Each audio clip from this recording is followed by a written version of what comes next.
ہر انسان اچھی ٹھنڈی خوبصورت سکھ والی زندگی چاہتا ہے۔ اللہ کریم نے سورہ نحل کے اندر ارشاد فرمایا من عمل صالحا من ذکر او انثی، فرمایا جو بھی اچھے عمل کرے چاہے مرد ہو چاہے عورت ہو، وَهُوَ مُؤْمِن، شرط یہ ہے کہ مومن ہو، فَلَنُحْيِيَنَّهُ حَيَاةً طَيِّبَةً، فرمایا ہم اسے پاکیزہ زندگی عطا فرما دیں گے، حیات طیبہ دے دیں گے اسے، پاکیزہ زندگی۔ شرط کیا ہے؟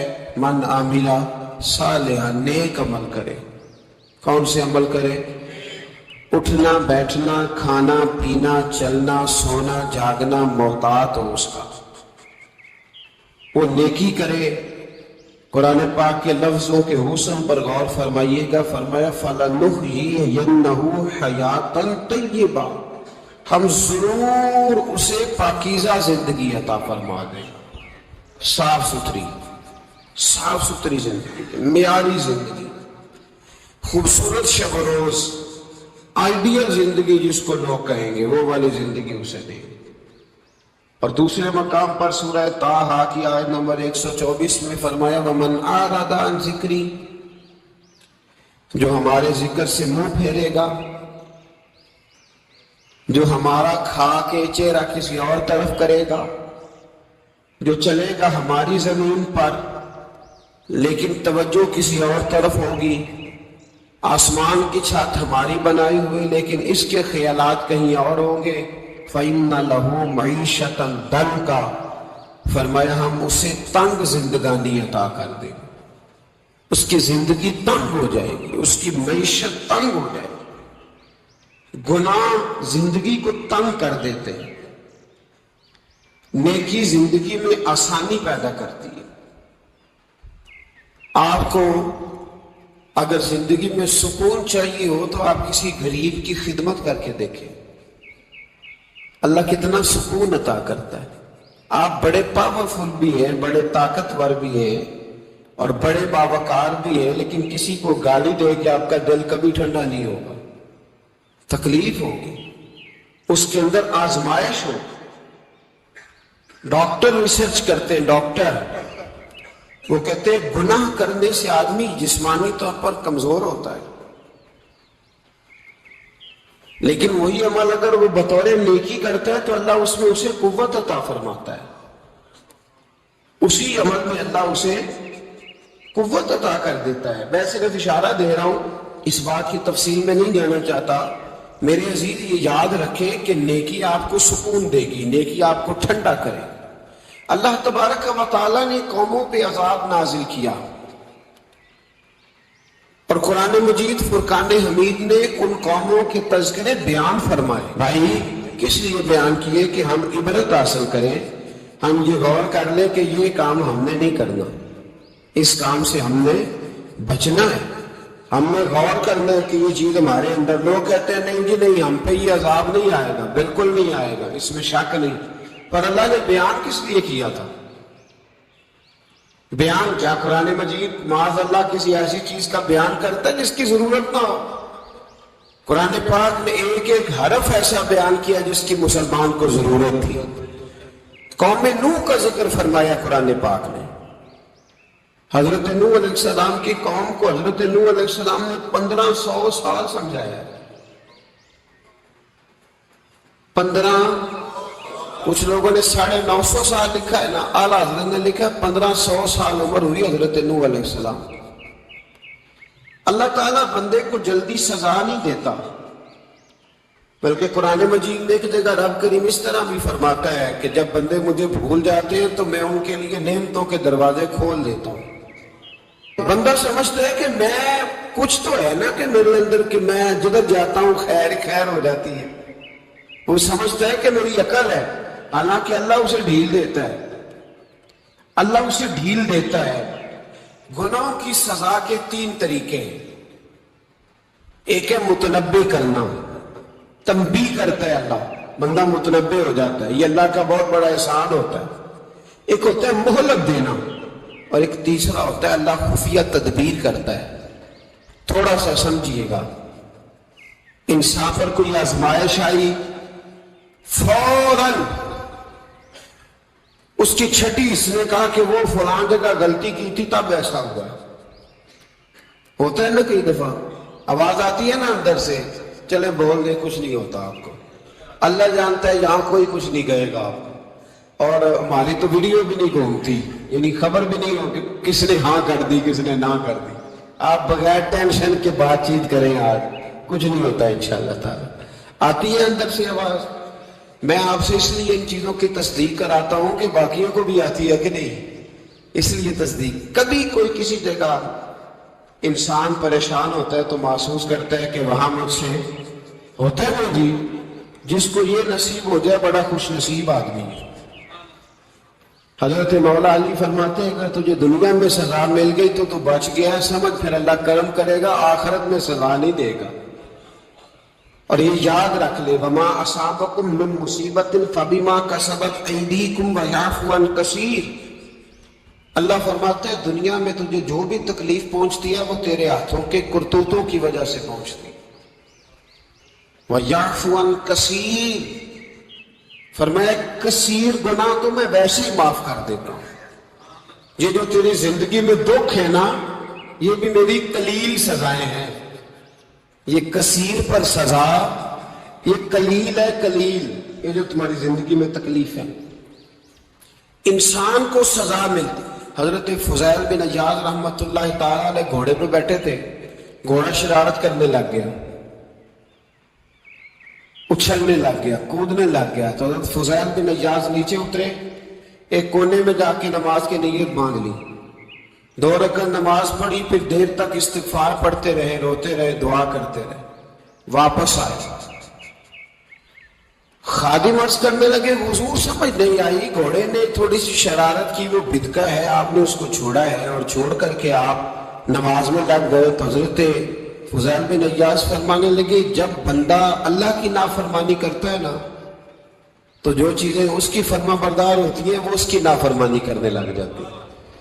تو مجھے محسوس ہوا تھا کہ میں نے کہیں اللہ کی نافرمانی کی ہے، اس لیے ایسا ہوا ہے کہ میرے گھوڑے نے میری، تو میں توبہ کرنے لگا ہوں، اور اب دیکھتا ہوں بیٹھ کے بھلا کیا ہوتا ہے۔ میں نے سچی توبہ، حالانکہ مجھے یاد نہیں کہ میں کہاں بولا، پر کھری اور سچی توبہ کی۔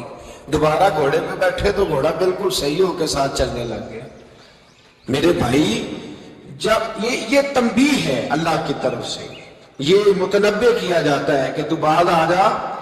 بہت ساری جگہوں پہ انسان کو وقتی طور پر اگر سزا مل جائے، نبی پاک علیہ السلام کی خدمت میں ایک صحابی آئے، بات مضبوط کر دوں، واقعہ سنایا ہے نا تو کچھ لوگ سمجھتے ہیں کہ یہ واقعہ ہے، تو میں ایک حدیث پاک امام بہقی کی لکھی ہوئی عرض کرتا ہوں۔ نبی پاک علیہ السلام کے ایک صحابی آئے اور ان کا سر پھٹا ہوا تھا، خون بہ رہا تھا۔ سرکار نے فرمایا کیا ہوا؟ عرض کی حضور ایک عورت جا رہی تھی، میری نظر پڑی، ابھی نظر پڑی ہے کہ میرے آگے ستون آ گیا تو میرے سر پہ لگ گیا۔ نبی پاک صلی اللہ علیہ وسلم نے فرمایا تیرے لیے خوشخبری ہے، اگر دنیا میں تیری غلطی کی تجھے سزا ملی ہے تو پھر رب تجھے قیامت میں سزا نہیں دے گا۔ پھر اللہ قیامت میں سزا، بعض گناہ ایسے ہیں جن کی یہاں بھی سزا ملے گی اور وہاں بھی ملے، لیکن میرے بھائی پہلی بات یہ ہے کہ اللہ تعالیٰ اس غلطی کی یہی سزا دے لے، اور دعا فرمائے اللہ تبارک و تعالیٰ یہاں بھی معافی عطا فرمائے، وہاں بھی معافی عطا فرمائے، اللہ تعالیٰ گزر ہی فرمائے۔ لیکن میرے بھائی، ایک تو یہ ایک سزا یہ ہوتی ہے کہ انسان جب گناہ کرنے لگتا ہے تو اللہ نعمتوں کے دروازے کھولتا ہے، مہلت دیتا ہے۔ 500 سال تک فرعون کو مہلت دی۔ کتنے؟ یہاں جو 5 سال حکومت کر لیتا ہے وہ کہتا ہے سب سے قابل میں ہی ہوں، مجھے مہلت جو ملی ہوئی ہے۔ 500 سال مہلت دی اللہ تعالیٰ، اور فرعون کی قوم پر پتہ آپ کس طرح کیا ہے؟ ٹڈیاں مسلط کر دی اللہ نے۔ یہ گھومتی نہیں چھوٹی سی، ہم اپنی زبان میں اس کو کچھ لوگ مختلف ناموں سے یاد کرتے ہیں، کوئی مکڑی کہتا ہے، کوئی کچھ کہتا ہے، مسلط کر دی، جاتی نہیں۔ ان پر بنی اسرائیل کے ان مقابل جو فرعون کی قوم تھی ان پر الزام اس طرح کا عذاب آیا کہ مینڈک مسلط کر دی اللہ تعالیٰ. برتن کھولتے تھے اندر مینڈک نکلتا تھا. دنیا کی ہر دوائی استعمال کرتے تھے لیکن مینڈک نکل آتا تھا. تھوڑا سا سمجھا کرو چیزوں. ہمارے رنگ نہیں زیادہ گورے کہ ہم پر عذاب نہیں آتا. کوئی بہت زیادہ اللہ تعالیٰ معاف فرمائے دولت نہیں جمع کرا بیٹھے شاہی خزانے میں کہ ہم سے پوچھا نہیں جائے. یہ مہلت ہے, مہلت کو مہلت سمجھو. پھر جب پکڑ آتی ہے نا اللہ کریم کی, میں نے دیکھا ہے کروڑوں روپیہ 6 اولادیں. ایک شخص کے بچے باہر سے آ رہے تھے, وہ بندہ بیمار تھا. مجھے کہنے لگا حضرت جی دعا کریں میں ان کے آنے سے پہلے مر جاؤں ورنہ آ کے مجھے مار دیں گے. دعا کریں. اتنی بے سکونی, کروڑوں روپیہ پڑا تو یہ عذاب نہیں؟ کوئی ضروری ہے کہ پتھر ہی برسیں گے تو سمجھ آئے گی؟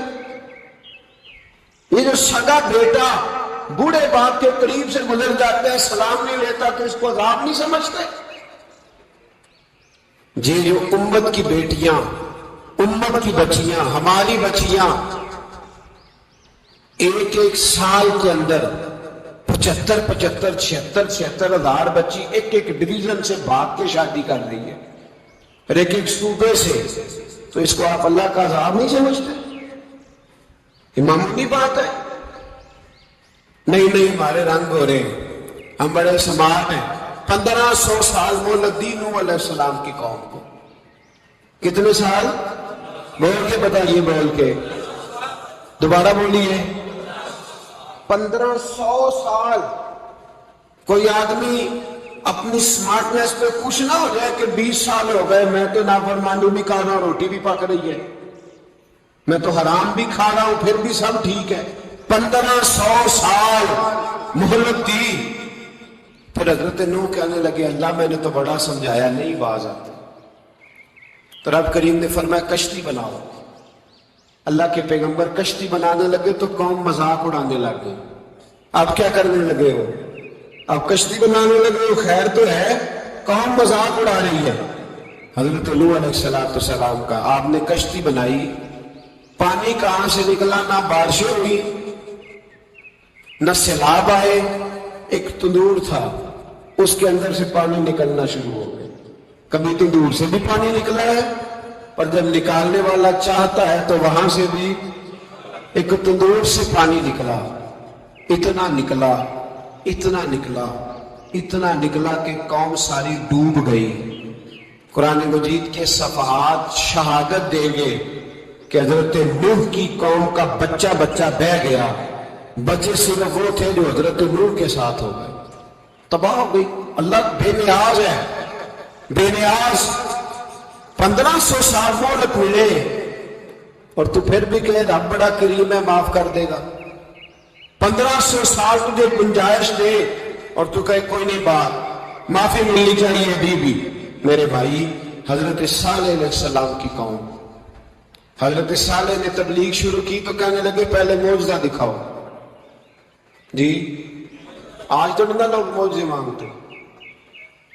مانگتے آج بھی لوگ کرامتے اور معجزے. اللہ معاف کرے, جو چیزیں معجزہ تو ہو نہیں سکتا لیکن آج بھی لوگ, آپ یقین کریں, کہتے ہیں یہ بڑی نمازیں پڑھتا ہے تو پھر بخشا کیوں نہیں گیا, پھر کیوں نہیں منو سلوا کیوں نہیں اترا اس پر, پھر میں بھی اسی طرح ہی ہوں, کیا اس کے اندر خوبی آ گئی. مولوی بھی ویسے ہی ہے, صوفی بھی ویسے ہی ہے. لوگ مان نہیں رہے, لوگ دلیلیں مان نہیں رہے. ابھی بھی لوگ بحث نہیں کرتے. کیا فرق آ گیا جی, ویسے ہی ہیں سارے. اللہ تعالیٰ سے ڈرنا چاہیے. ہمیں سامنے والے کی طرف دیکھ کر صحیح ہونے کا حکم نہیں ہے, ہمیں اپنی اصلاح کا حکم ہے. اپنی طرف دیکھ کے اپنے آپ کو ٹھیک کرنے کا. الزام لگا کے گزر جانا اس کا کوئی مطلب, سنو اور یاد رکھو. حضرت صالح علیہ السلام سے کہنے لگے پہلے معجزہ دکھائیں تو حضرت صالح علیہ السلام نے فرمایا اونٹ کہاں سے پیدا ہوتے ہیں؟ کہاں اونٹنی کے بطن سے. فرمایا آؤ میں تمہیں پہاڑ کے اندر سے اونٹنی پیدا کر کے دکھاتا ہوں. کہاں سے؟ پہاڑ کے اندر سے حضرت نوح ساتھ لے کے گئے تو پہاڑ کے اندر سے اونٹنی نکلی اور اونٹنی بھی گاپن تھی، اس کے پیٹ میں بچہ، اور اونٹنی اتنا دودھ دیتی تھی کہ ساری بستی دودھ پی جاتی تھی، پھر بھی دودھ بچ جایا کرتا تھا۔ لیکن حضرت نوح علیہ السلام نے فرمایا اب تم نے دیکھ تو لیا یہ اسے، یہ جتنا دودھ دے گی روٹی بھی اتنی کھائے گی، ایک دن تم سارے پانی پیو گے، ایک دن یہ سارا پانی پیا کرے گی، ایک دن تم سارے باقی جانوروں کو گھاس کھلاؤ گے، ایک دن یہ اونٹنی، اور اونٹنی کا نام کیا؟ ناقۃ اللہ، اللہ کی اونٹنی۔ کس کی اونٹنی؟ نام کیا ہے؟ اللہ کی، یہ اللہ کی اونٹنی ہے۔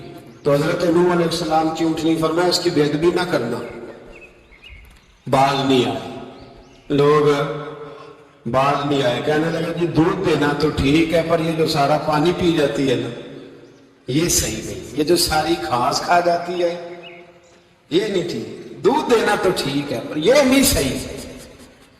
آپ نے فرمایا اسے کچھ نہ کہنا، اللہ کی اونٹنی ہے۔ میں کہا کرتا ہوں ان لوگوں نے ناقۃ اللہ کی بے ادبی کی، حضرت نوح علیہ السلام کی اونٹنی کی ٹانگیں کاٹ دی، صالح علیہ السلام کی۔ اور دیکھو اللہ بڑا بے نیاز ہے، اگر پیدا کرنا جانتا ہے تو حفاظت کرنی نہیں جانتا، لیکن رب کریم نے فرمایا نہ کرنا۔ انہوں نے ان کے پیر کاٹ دیے، کانوں پہ چھریاں لگائیں۔ اونٹنی جب مر گئی، اونٹنی اللہ تبارک و تعالیٰ کی وہ اونٹنی جب مر گئی تو حضرت صالح علیہ السلام کی قوم پر رب کریم نے زلزلہ بھیجا، اذا زلزلت الارض زلزالہا، جب زلزلے آئیں گے اور جب ان کا زلزلہ آنا ٹھہر، زلزلہ آتا ہے نا کیا کرتی ہے قوم؟ لا الہ الا اللہ، لا الہ الا اللہ، کلمے جاری ہو جاتے ہیں۔ بلکہ ایک دفعہ ایسا بھی ہوا کہ مسجدوں میں اعلان ہونے لگے زلزلہ آ رہا ہے، جو فجر کے لیے نہیں اٹھے زلزلے کے لیے وہ بھی اٹھ گئے، جن کا دعویٰ ہے نا میری سویرے آنکھ نہیں کھلتی، ان کی لگی نہیں کتنے گھنٹے، بعد میں بھی نہیں لگی، ٹی وی پہ اعلان ہوتے رہے کوئی نہیں آ رہا سو جاؤ چپ کر کے، لیکن آنکھ لگی۔ موت سے تو ڈرتا ہے، اللہ سے ڈرتا ہی نہیں، موت کا خوف ہے رب کا نہیں۔ زلزلہ آیا، ساری قوم تباہ ہو گئی۔ بتاؤ اگر ناقۃ اللہ کی گستاخی ہو تو اللہ ناراض ہو جاتا ہے، اور اگر اولیاء اللہ کی ہو، اگر اولیاء اللہ کی ہو تو رب ناراض نہیں ہوتا۔ شرم نہیں آتی لوگوں کو داتا صاحب کی بے ادبی کرتے ہیں، شرم نہیں آتی لوگوں کو غوث اعظم کی گستاخی کرتے ہیں، حیا نہیں آتی جنہوں نے دین پھیلایا ان کی بے ادبی۔ میں درد سے کہتا ہوں، رو کے کہتا ہوں، اور اگر کلیجہ پھٹ سکے تو میں دکھاؤں زخم کتنے۔ ایک حج کے موقع پر ایک بابا جی، اس سال 4,80,000 روپے کا پرائیویٹ حج تھا، اور بابا جی کی کیفیت کمزور تھی، بیچارے بیمار تھے، اس کے باوجود وہ گئے، بوڑھے آدمی جا کے بیٹھے، بزرگ، اور کتنی مشکل ہے وہاں مینا، مزدلفہ، عرفات، طواف زیارت، کتنا مشکل کام ہے طواف زیارت کرنا، طواف وداع کرنا۔ کس کٹھن سے حج کیا، بڑھاپے میں پیسے بھی لگائے، اور جب وہ روضہ رسول پہ گئے صلی اللہ، اور انہوں نے جا کے نبی پاک صلی اللہ علیہ وسلم کے روضے کی طرف منہ کر کے درود شریف پڑھا تو ایک ملا نے اٹھ کے کہہ دیا تم تو مشرک ہے۔ تو میری روح کانپی، میں نے کہا تجھے شرم نہیں آئی، حیا نہیں آئی؟ اس کی عمر دیکھ، کس بڑھاپے میں کہاں سے چلا، کہاں آیا۔ یہ مشرک ہوتا تو کسی مندر میں جاتا، یہ مشرک ہوتا تو کسی گرجے میں جاتا، یہ مشرک نہیں، یہ مومن ہے، اور یہ وہ والا مومن ہے جس کے سینے میں دل جب دھڑکتا ہے تو خالی دھڑکتا نہیں، ساتھ وہ محمد عربی پہ درود و سلام بھی پڑھتا ہے۔ شرم نہیں آتی لوگوں کو، اتنی بڑی گستاخی کرتے ہیں۔ جو روضہ رسول پہ آیا مشرک ہے۔ میں نے تو مولوی کو صاف صاف کہا تھا، میں نے کہا اگر میں مشرک کو تو نکالو، مشرک کا داخلہ تو یہاں ویسے ہی منع ہے۔ شرم نہیں آتی اپنی زبان کا ایک پاس کرو کچھ۔ اتنا ظلم، اتنی بڑی فرقہ واریت امت میں، اتنا امت کو تقسیم کرتے ہو، تمہیں شرم نہیں آتی؟ جہاں سے اتحاد کا پیغام دینا چاہیے وہاں سے تم لوگوں کو فرقے کا پیغام دیتے ہو، ایک مقصود فرقے کی تبلیغ کرتے ہو۔ خدا را تو میں کہہ رہا ہوں ناقت اللہ کی بے ادبی پہ عذاب آتا ہے، تو اولیاء اللہ کی بے ادبی پہ نہیں آتا؟ داتا صاحب ساری دن کی تبلیغ کرتے رہے، ایک آدمی نے اٹھ کے کہہ دیا جناب وہ تو شرک کا اڈا ہے، تو رب کریم ناراض نہیں ہوتا ان باتوں سے؟ ہمیں خیال کرنا چاہیے، اللہ سے ڈرنا چاہیے، ان چیزوں سے عذاب آتا ہے اور آ رہا ہے، اللہ تعالی ہمیں محفوظ فرمائے۔ اللہ ہمیں اس سے قوم لوط پہ بھی عذاب آیا، ہم جنس پرستی، مرد مردوں سے بدکاری کرتے ہیں۔ حضرت نوح نے سمجھایا کہ یہ کام درست فطرت کے خلاف ہے، یہ کام درست نہیں۔ جب انسان یہ کام کرتا ہے تو زمین اور آسمان کانپتے ہیں۔ اب میں کیسے کھول کے بتاؤں، میرے پاس اعداد و شمار ہیں کہ پاکستان کے اندر اس کام کی کیفیت کیا ہے اور کس طرح کر کے لوگ، میں تو رونا روتا رہتا ہوں داڑھی کا۔ لوگ کئی دفعہ کہتے ہیں حضرت صاحب پہلے بھی آئے تھے تو داڑھی کی بات، پھر بھی آئے تو داڑھی کی بات، تو میں رونا روتا ہوں۔ اس لیے روتا ہوں کہ جو کلین شیو نوجوان ہوتا ہے وہ امرد کے حکم میں ہے، اس پر وہی حکم لگتا ہے جو عورت پہ لگتا ہے، اس کے ساتھ مرد کا اٹھنا بیٹھنا اسی طرح ناجائز ہے جس طرح عورت کے ساتھ۔ حضرت جنید بغدادی رحمت اللہ تعالیٰ علیہ کے سامنے ایک شخص نے کہا وہ کتنا خوبصورت نوجوان جا رہا ہے، تو آپ فرمانے لگے تو حافظ قرآن نہیں؟ کہا ہاں۔ فرمانے لگے جا اپنے حفظ کی خیر بنا۔ وہ شخص کہتا ہے میں نے اس بغیر داڑھی والے کلین شیپ نوجوان کو بری نظر سے دیکھا، مجھے قرآن پاک ہی بھول گیا، سارا قرآن پاک بھول گیا۔ اور کتنے سال میں دعائیں کرتا رہا، بیت اللہ کے طواف کرتا رہا، میں یاد بھی کرتا تو نہیں ہوتا۔ کیسے؟ اب تو ہمارا نعت کہاں بیوٹی پارلر سے ہو کے آتا ہے، ہم کسی اور کو کیا پیغام ہے؟ وہ پیغام، وہ نظام، وہ طریقہ کار جس کا حکم تھا شریعت میں، قوم لوط پر عذاب آیا۔ صحیح بیٹھتے ہوں گے بچے جو موٹر سائیکلوں پہ بیٹھتے ہیں، میں نے گجرانوالہ کی سڑکوں پہ بچوں کو، نوجوانوں کو جو تماشے کرتے سرے عام دیکھا ہے تو مجھے ڈر لگتا ہے۔ تو کوئی روکنے والا نہیں، شوگر ہو رہا ہے، ہنس رہے ہیں، اور سامنے عورتیں بھی ہیں، سب ہو رہا ہے۔ کتنی تکلیف کی بات۔ حضرت نوح کی قوم یہ کام کرتی تھی، قرآن پاک نے بیان کیا ہے۔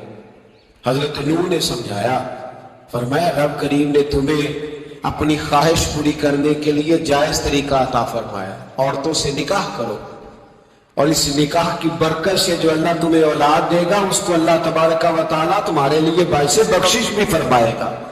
لیکن جب قوم نہ مانی تو جو قوم میں لوط کا عمل کرے اس کا علاج قرآن نے بیان فرمایا کہ آسمان سے پتھر برسیں گے، پھر پتھر برسے، اور جن کے بڑے بڑے اچھے دماغ تھے ان کے دماغ چکنا چور کر دیے گئے، تباہ کر دیے گئے، ان کے دماغ زمین پر بچھاڑ دیا گیا۔ اللہ مہلت دیتا ہے، لیکن اس کا مطلب یہ نہیں کہ انسان توبہ نہ کرے۔ حضرت شعیب علیہ السلام کی قوم پر بھی عذاب آیا، اس لیے کہ بددیانتی کرتی تھی، ناپ تول میں کمی کرتی تھی۔ میں نے کہا تھا شب قدر کی رات کہ یہ کوئی تماشا ہے کہ شب رات آئی تو ساری رات روتے رہے، یا اللہ معاف کر دے، یا اللہ معاف کر دے، رو رو کے چیخے مار مار روئے۔ شب قدر آئی تو پھر چیخے ماری، ساری رات روئے۔ تو جس بندے کا پروگرام ہی نہیں سویرے بدلنے کا، دکان پہ بیٹھ کے پھر وہی ناپ تول میں کمی، پھر وہ اللہ تعالیٰ معاف کرے۔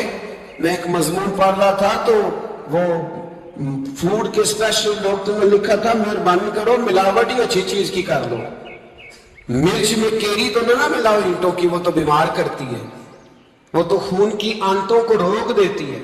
وہ کہنے لگا، اور اس کو کہتا ہے میں تمہیں بتاتا ہوں کون کون سی چیز ملائی جا سکتی ہے، وہ ملا دو۔